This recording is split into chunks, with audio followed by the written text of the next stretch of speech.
Okay, so it probably won't take very long, but you can refer back to the, the four cases if you needed to, and then I can pretty well tell if the graph looks right. And that's good so far.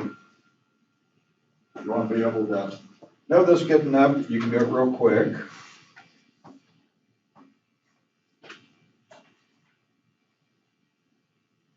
Yeah, that's good.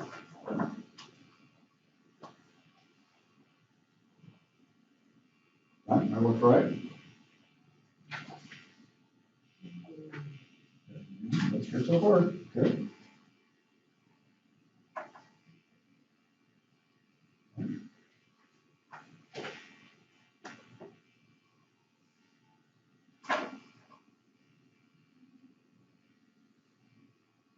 Okay, I'm not checking the infinity stuff here. Just kind of looking at the graphs mostly and see if you get that okay. That looks good, right?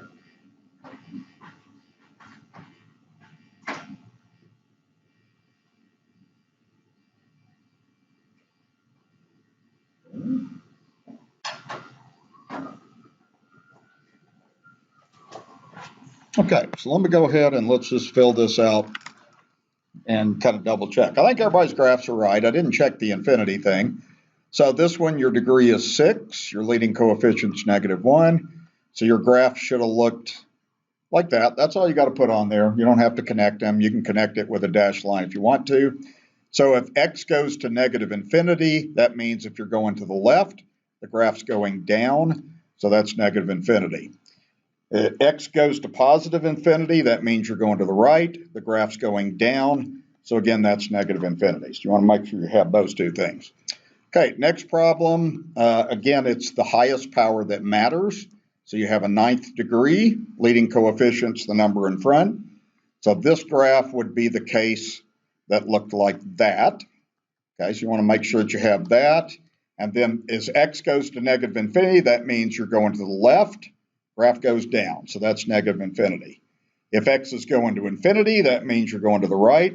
Graph goes up, so that's +infinity. Did everybody get those infinities? I didn't check. Sometimes students get confused on that. Just their direction. +infinity is to the right, -infinity is to the left when you're talking about x. Okay, and then the next problem, it's the highest power. The degree would be 6. Leading coefficient's positive. So that would be like the touchdown kind of symbol like that. And that would be if x goes to the left, graph goes up. X goes to the right, graph goes up. So both of those are going to +infinity, okay? And the last one, what we have is the highest power is 5. Leading coefficient is -3. So this one goes like this. Okay, connect it like that. And this would say x goes to the left, graph goes up, so that's +infinity. X goes to the right, y goes down, so that's -infinity. Okay, so those are the 4 things that you should have had on that then. Okay, did we get that okay? Well, it looked like all the graphs were good, but how about the infinities? Was that good? Okay, no questions, are we okay? Okay. Okay, let's see where I'm kind of at here. Let's go ahead and do the turning points real quick, and then we'll take a break. Okay, now this is another thing. You're going to kind of find a lot on these, on this. A lot of simple information here, really. Okay, so what we mean by a turning point is a turning point just means the graph changes direction. It might go up, then it might go down. That's called a turning point. It might go down, then it might go up. Okay, so just kind of hitting a high point or a low point right there. Where there's a real simple theorem that says the minimum degree of a polynomial, and that's telling you what the highest power of the polynomial is, it's always one more than the number of turning points. And I'll explain that after I kind of go through and do some examples. So let's do this first. Okay, so let's just kind of establish what turning points are on this. So if you look at this first graph, how many times to you does it look like the graph changes direction? I'm just kind of go left to right like you're on a roller coaster. How many times? 5 is right. Here's one, there's one, there's one, there's one like that. Just going up, down, up, down, up, down. That's when they change its direction. There's 5 turning points. that means the least common degree is 5 plus 1, or 6. Okay, that's basically what that's going to mean then. Okay, that's all there is to it. Okay. Second example, how many turning points do you think are on this one? How many? There's 4, right. Okay, this goes down, up, down, up, down. Okay, there's 4 turning points, so the least common degree is 5. And what I want you to notice on here is one other thing.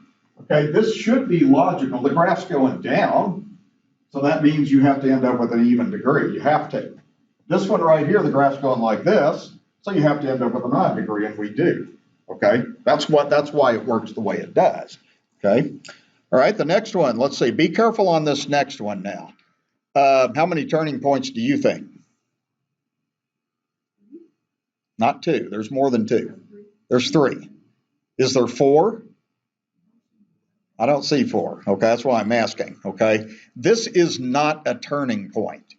All that does is the graph just comes even, but it's still going up. Okay, you're not really changing from going up to going down. That's not a turning point. This is because you're going down then up. This is because you're going up then down. And then this is a turning point because down up. Okay, so you have to be careful about that. That 1 point right there is not a turning point. So that means you have 3 turning points. So what's the least possible degree? 4. And see, the other thing is when you do this, you'll see some of these problems on web work. It's got to be an even degree because it's going up, right? Okay, so we got an even answer for that degree. Okay, how about D? How many turning points on that? What'd you say? 0, exactly. There's no turning points on that at all. Okay, so what's the least degree? 1. So it's an odd polynomial, so it kind of has that. Now that would not be a first degree. A first degree polynomial is a line, but don't worry about that. I mean, it has no turning points. Least degree means that's the smallest degree it could be. Okay, that's all we're concerned about. Okay. Okay, all right. Well, let's go ahead and take our 10-minute break now. I'm not going to have you do any problems on those because it's pretty easy to do. Okay. All right.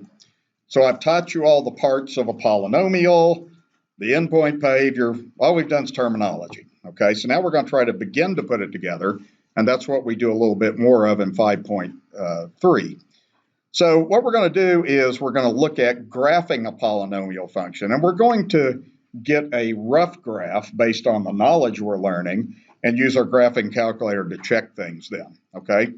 So really what you're going to kind of look at is your polynomial function in a factored form. I would write down just an example. When you're in a factored form, you usually have like x minus something. You might have a power. You could have x plus something. You may or may not have a power. And that just kind of goes on and on and on.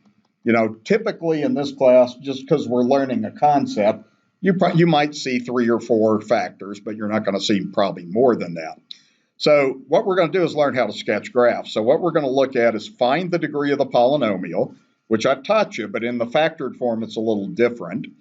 And then identify the leading coefficient, which I have shown you.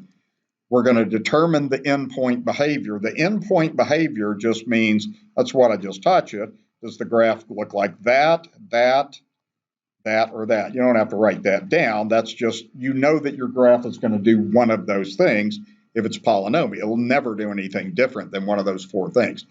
Then you find the zeros. That's going to be kind of a new terminology to it, which really at this stage is the same thing as an x-intercept. And then we're going to find a y-intercept. So we're going to try to use this information to put together what the graph looks like. Then we'll use our graphing calculator to kind of to check this. Or actually in this section, we're pretty well going to use our calculator to get a sketch of this graph. In 5.3, we're going to take it a little further where we will only use the calculator to check.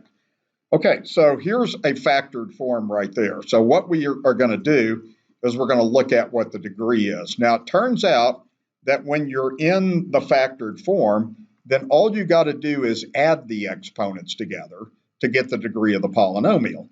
Okay, your other choice would be like to FOIL the x minus 3 and then distribute the 2x to the third. Okay, you could do that, you know, if you wanted to.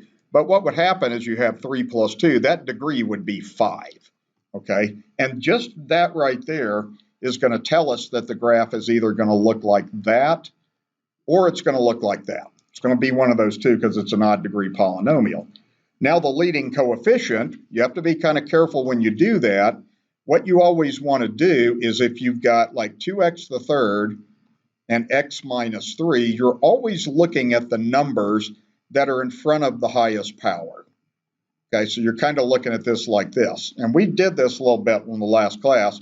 So that 2 is a coefficient of the x to the third. You don't want to raise that 2 to the third. You just want to use that 2. And that 1 that's understood to be there, you need to raise that to the second. And that would be real important if that was a negative 1, because then a negative 1 squared would become a positive 1. Now, all you care about is the leading coefficient, whether it's positive or negative. In this case, it's 2, so it's a positive leading coefficient. And that right there tells me already what the graph of that thing looks like.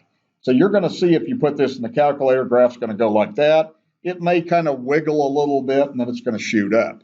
But the idea is it's going to start down there, then kind of end up there like that. That's the idea, okay? Now, the way we find x-intercepts, anytime you find an x-intercept, what you do is you set the function equal to 0. We talked about that last time. So let's just kind of do our work on this in the space here. You're going to be able to do this in your head more often than not. Okay, so we're just going to let f of x be 0, and we're going to leave that right side the way it is. Okay, and we've learned how to solve factorable equations. Okay, we had factors, and what we always did is we always set the two factors equal to 0. Now, you don't really have to worry about the exponents. That's not necessary. So really all you got to do is just set, you have x to the third equals 0, and you don't worry about the 2. That doesn't make any difference. If you want to set 2x to the third equals 0, though, you can.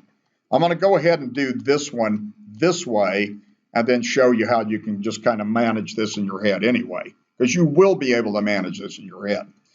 Okay, so anyway, if you wanted to solve these equations, just going through the mechanics of it, you would divide by 2 to get rid of the 2. You would have x to the third equals 0. Then you would do the third root of both sides to undo that third power. So that would give x, the third root of x is 0. Okay, so that's going to be the x value of your x-intercept. And I'll show you how we could do that in our head in just a minute.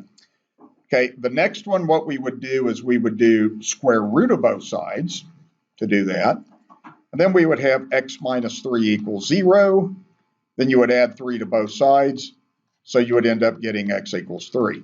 Okay, so when you write your x-intercepts, what I want you to do is write them as points. So in this answer blank, you want to do this. You want to put the 3 and then 0. Remember, we let f of x equals 0. So when you have a y-intercept, or I'm sorry, an x-intercept, the y value is going to be 0. So what I'm doing is just taking those two things, and those are the x values of the point that I have, okay? Now, you can do this in your head, and let me show you what you can do. I don't care if you do this in your head. Most of the time, you're just going to do it in your head anyway. So if you look at this thing right here, what would you in your head, you can figure out what makes the whole thing equal to 0. So let me just kind of show this on the screen here. So if you have 2x to the third times x minus 3 to the second, okay, in your head, you should know that if x is 3, then you get 3 minus 3, right, which is 0. And 0 times anything else is 0. Same thing here. If x is equal to 0, then you're going to have 2 times 0 to the third times who cares what. That's going to be 0. So in your head, you can generally figure out what that is if it's in a factored form. Okay, if you're not clear on that now, you will be, because it'll be pretty repetitive, and we'll get to a point where we can manage that in our head most of the time. Okay, so the other thing we want to do is we want to do the y-intercept. When you do a y-intercept, you set x equal to 0. We have gone over this. We went over this earlier. So what you do is just do f of 0. So we're going to do the y-intercept now. So f of 0 is 2 times 0 to the third times 0 minus 3 to the second. So again, what I'm doing is everywhere I see an x in the original function, I replace it with 0. And you can do this in your head. You don't have to get this on your calculator. I would hope that you could see that's 0, right? Okay, 2 times 0, 0 times anything is 0, so that means the y-intercept is the point 0, 0. We got y equals 0 when x was given as 0. So that's what you get for your intercepts. So when you find intercepts, the opposite variable goes to 0. Okay, that's the idea. Okay, now here's what we're going to do. We're going to graph these intercepts. So you want to go ahead and just go to 3 and put a dot there because that is your x-intercept. It's on the x-axis. You want to go to the point 0, 0, and you want to put a dot there too. Okay, so I'm just going to label that 3, 0 and label that 0, 0 like that. Okay, now if you go back to the beginning of the problem, we saw that we had an odd degree with a leading coefficient that's positive. That means the endpoint of your graph is going to go like that and like that. So you just kind of put that in, and then you can sketch the graph however you want to from there. You can, don't worry about how it goes. What we're going to do now is just go to our calculator and then fill out the other details on this. Okay, we'll learn the other details in the next section. Okay, so any question about how I got the intercepts? That's the big work of the problem. Okay, does everybody understand why the graph's doing what it's doing? Okay, all right. Well, let's just put this in our calculator, and then we're going to use our calculator to sketch a graph. I know on web work, you'll probably have some problems where you're matching a graph. In this section, you want to use your calculator. So just put it in as it is. So we have 2x to the third. Then get out of that and then do parentheses x minus 3 to the second. Okay, and then just zoom 6. You can go a standard graph like that. Okay, well, it's got the endpoint behavior we thought. Now, all you're going to do is sketch. I don't care that this thing is super accurate. I just want to get kind of a rough idea of how it goes. So it's going to do something like that, kind of touch that point. That's a pretty crappy graph, but you see a little bit better thing on the graphing calculator.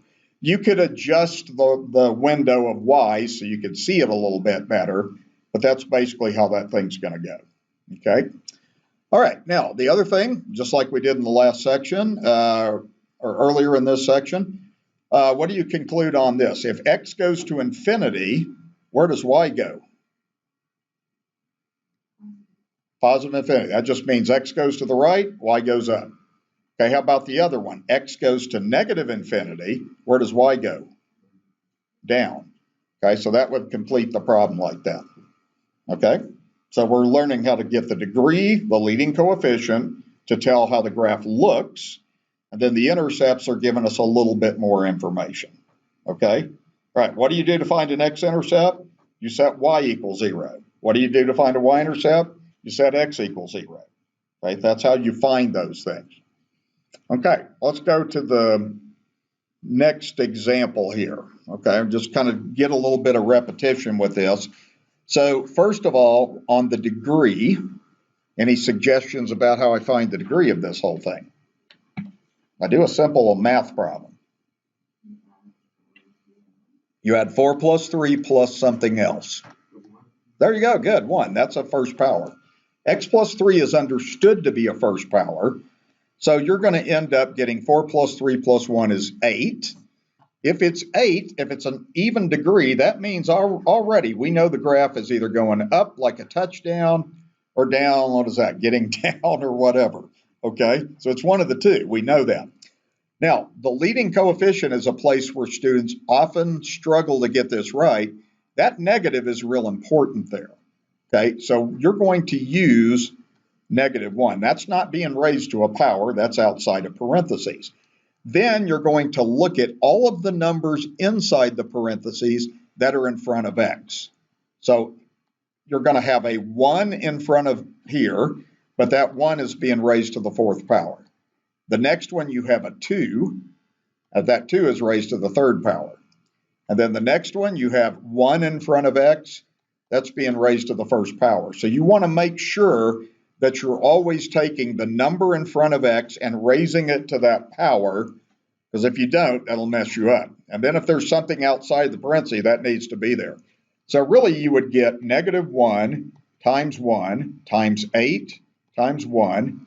So that would give you -8. That's what your leading coefficient is. Okay? 1 to any power is going to be 1, so I do that. Does that make sense? That's the hardest part of the problem for a lot of students. Right there. Okay? So which is it now? Are we going up or are we going down? Because it's a negative number. Going down. Good. Okay? So we know that the graph is going down like that. Okay? All right. Okay, now we want to work on the x-intercepts. Okay, now again, we can do this in our head, we really can. So just replace f of x with 0 and then write down what's left. And then I'll show you what you do on this. Okay, really, all you ever got to do is you don't really worry about the exponents. It's just you look at what's in the parentheses and you figure out what makes each thing equal to 0. Okay? Some of this you can do in your head. Let me see. I think you can. What would x have to be to make that thing become 0? 2. What would x have to be to make that 0? 1/2. Okay. So you might not be able to do that in your head. How about this one? -3. -3 plus 3 is 0. So you can do this in your head if you want to. But technically what you're going to do, and you don't worry about that negative or anything, it's just whatever is in the parentheses needs to be set equal to 0, and then you need to solve those equations. You do what you need to do as a student. You know, you can write down all the steps or you can do it mentally. So you get x equals 2 would be 1 intercept. Here you would add 1. You get 2x equals 1. Divide by 2, so you get x equals 1/2. And then finally over here, subtract 3, subtract 3. Again, I'm not requiring you to do that. You just need to understand why you can do it in your head, okay? So now when we write our answers to our x-intercepts, you want to write these as points. So you would have, don't just put 2, put the point 2, 0. Don't just put 1/2, put the point 1/2, 0. And same thing with the -3. Write that as the point -3, 0 right there. Okay? So that's how you get your x-intercept. It's in a factored form. It's pretty easy to do that then. All right, is everybody okay with what I'm doing there? Okay. All right, how do I find y-intercepts? I said x equals 0, right? Okay, again, with a little practice, you can sort of do this in your head. It's a little harder to do this in your head. So what you're going to do is just go back to the original problem. So we're really doing f of 0. So everything needs to be there. We have -0 minus 2 to the 4th times 2 times 0 minus 1 to the 3rd times 0 plus 3 to the 1st. Okay, so that will be -2 to the 4th times -1 to the 3rd times 3 to the 1st. Okay, and you could use a calculator to help you. I don't think I probably need a calculator on this. So if you take -2 to the 4th, you're going to get positive 16.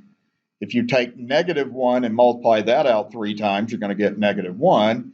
And then 3 to the 1st is 3. Okay, and notice this is a place that's a potential area where students mess up.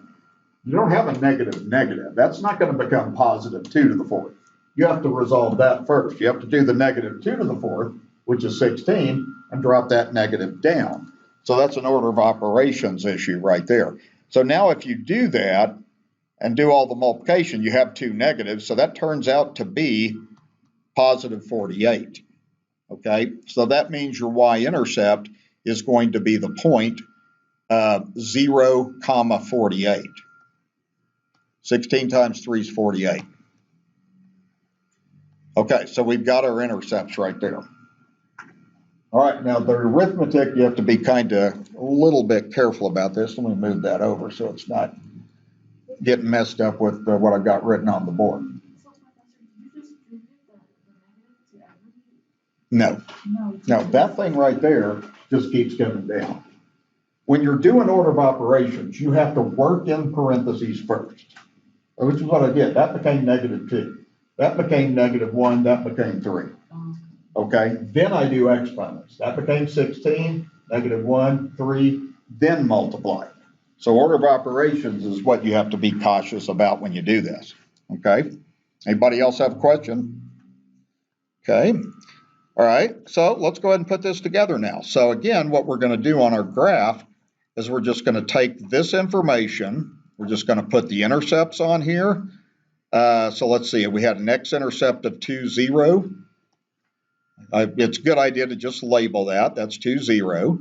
You also had 1/2, 0. So that's that point right there. And you also had the point -3, 0. So these will be the x-intercepts. So we want to get those things put on there. Okay. We also have the y-intercept with 0.48. Now don't go through and put a bunch of notches on there. I don't care about that. Just go pick a point on there. Just pick a dot. I don't care where it is, and just label that as 0.48. Okay, that's good enough. Okay, if you label your points, that's fine. Then what we found is because it was an even degree with a negative leading coefficient, that means this graph's going to turn down. So that means ultimately what we're going to have on our graph is like this. You're going to have that part going down. You're going to have that part going down like that. Now, how those things connect, at this stage, you just have to look at your calculator. Okay, all right? I kind of know a little bit more about how this goes, but, and really, I think for what you're doing in your homework in this section, I think you're going to be matching some graphs on this, so it's just graphing calculator. So go ahead and put that in. You might not be able to see this real well either, so we're just trying to get a sketch anyway. So negative times parentheses x minus 2 to the 4th, and then we have 2x minus 1 to the 3rd. And finally, we have what? X plus 3. Parentheses x plus 3. Okay, so let's see if we get, you can tell if your intercepts are right on this. So again, you know, your technology is going to tell you if you're right. Okay, that's kind of a weird looking graph, but it's doing what we expected it to do. You can see the intercept of 3. You can see x-intercept of 2 right there, x-intercept of 1/2, and an x-intercept of -3. Okay, so all I want you to do is just very roughly sketch how this thing goes. So it looks like it's going to go through that point. It's got to hit a high point somewhere. It's got to come down, go through the y-intercept. It's going through that point, turning directions. Then it's just touching like that. We'll learn about why sometimes it crosses the x-axis and sometimes it touches. We learned that in the next section. But in this section, use your calculator to get a rough sketch. Okay? Okay. What do you think? Are we okay? Okay. All right. We got to do the endpoint behavior. So if x goes to -infinity, where does y go? -infinity. If x goes to, hold on, I just said that wrong. If x goes to +infinity, you also go down. So y would be going to -infinity on both of those. Okay. Okay.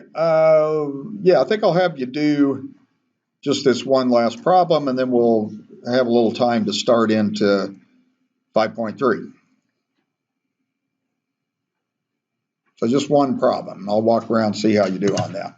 Use your calculator to sketch the graph, but before you use your calculator, at least get your intercepts on there and kind of get an idea of what the graph looks like, a rough idea. What we mean by the endpoint behavior is what I'm getting at. And I want to just kind of start you off on 5.3.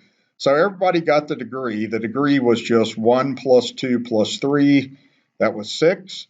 Leading coefficient had to help a little bit on that. It's just 1 to the first times 3 to the second times 1 to the third. Again, what you're doing is taking the numbers 1 in front of the x's and raising them to the proper powers. So that would be 1 times 9 times 1, so that's 9. So you know based on that information that your graph's turning up. It's an even degree, leading coefficient's positive, so you know that, okay? So I would always recommend, once you know that, just put a little note to yourself on your graph that they're going up like that. Okay, the x-intercepts you can do in your head. Some of you did, some of you didn't. But all you're ever going to do is take what's in the parentheses and set that equal to 0. If you need to show any work on that, you can. So this would give you x equals -5. This one would give you 3x equals -2. Divide by 3, you're going to get x equals -2/3. You don't have to do this stuff unless you feel like you need to. Okay, so you get your x-intercepts you wanted to write like this. You would write as -5, 0. Make sure you write your x-intercepts as coordinates. Write them as points. Don't just put numbers. So that would be 3, 0 also, and then -2/3, 0 like that. Okay, so that's what we've got there. I think everybody's got that okay. When you do the y-intercept, what you're going to do on that is you're just letting x be 0. Okay, so you're going to have 0 plus 5 times 3 times 0 plus 2 to the second, and then 0 minus 3 to the third. So just do all that arithmetic. That will give you, and you have to do what's in parentheses first. So that'll be 5 times 2 to the second times -3 to the third. That will be 5 times 4 times -27. So that was -540. Okay, so that y-intercept is 0, -540 like that. Okay, is everybody okay with that? Okay, now what you want to do now is you want your graph to be fairly accurate. At least put your intercepts on here. Okay, so really what I would have you do on this is you have an intercept of -5, 0. It's a good idea to label them also. You also had -2/3, 0, which is between 0 and -1. And then you also had 3, 0. And you also had that y-intercept way down here. So just put a dot on there. It doesn't matter where it is. 0, -540. Okay. Let me show you one thing on your graphing calculator on this problem then. So when I put this in, I'm just going to put it just as it is. I've got x plus 5, and then I've got 3x plus 2. And then 3x plus 2 is to the second power. And then I've got x minus 3 to the third. Okay, like this. Now, if you do this in a standard window, what I've been teaching you to do is go zoom 6. And that looks weird. I mean, it's kind of, since you don't have as much knowledge as I have yet, it's going to be a little hard for you to tell what that graph looks like. So do this, change your window. Now, the y value is going all the way down to -540. The reason this graph looks weird is because your window is not going down far enough. I would suggest that you use something like -1000 for y minimum. So something that's lower than that y-intercept. And then I would suggest you do something maybe like 1000 for y max. And you can scale that. A good scale would be like 100 or 500 or something like that. I'm just going to scale by 500. Okay, when you change those y's manually like that, then it starts looking a little better. Okay, so you're going to have to do that from time to time. You have to work with your window a little bit. Now from here, you got a little better idea how this goes. It's just kind of going through that intercept, then it's going to go way down like that. It looks like it touches the -2/3, then goes through the y-intercept and kind of does something kind of like that. Okay, kind of looks like a W, a funny looking W. Okay, you're not going to know enough about that until the next section. Okay. All right, so good job. Do we have any questions about that? Okay, you're going to find your homework on the 5.1 and 5.2 on web work will go pretty fast. It really will, because there's a lot of just terminology stuff. So if you're doing well in class, you should be able to do okay. So we'll go ahead and let me